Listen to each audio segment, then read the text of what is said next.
the Magic Garden of the Poor. Long ago, there were two friends. One was a farmer, and the other was a shepherd. One day, disaster struck, and a terrible disease killed all the shepherd's sheep. His friend, the farmer, didn't hesitate to help. He gave half his land to the shepherd so that he could become a farmer too.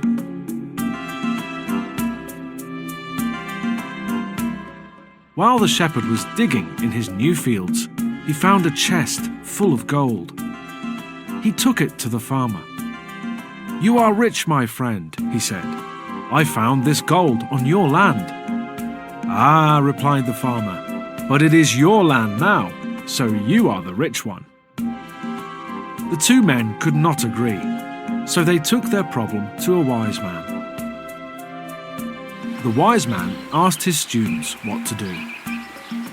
The first said that the shepherd found the gold in the ground, so he should put it back in the ground.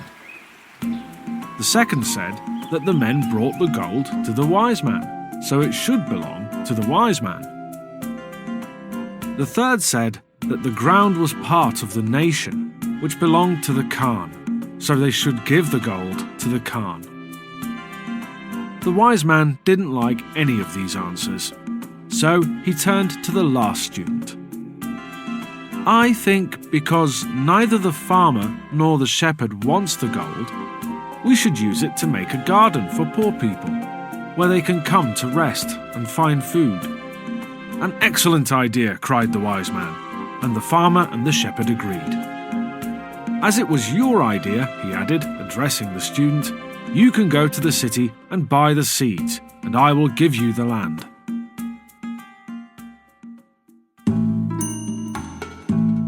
So the student left for the city.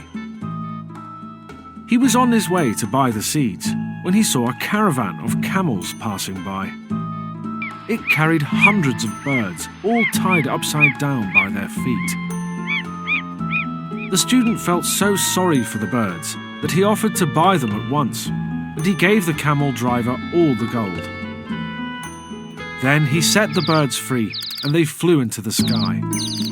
He turned and left for home, but when he saw the land where he was supposed to plant the seeds, he fell to the ground. "What have I done?" he cried. "I have failed in my task.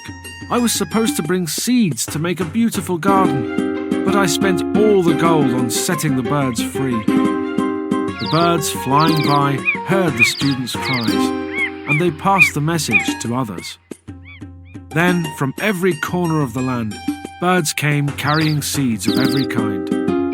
They planted them on the wise man's land, and a beautiful garden sprang up. Poor people came from far and wide to eat the amazing fruit that grew there, and at night, the ones who had no homes to go to slept peacefully under the trees. Rich people too heard about this amazing place, and they travelled for days to see it.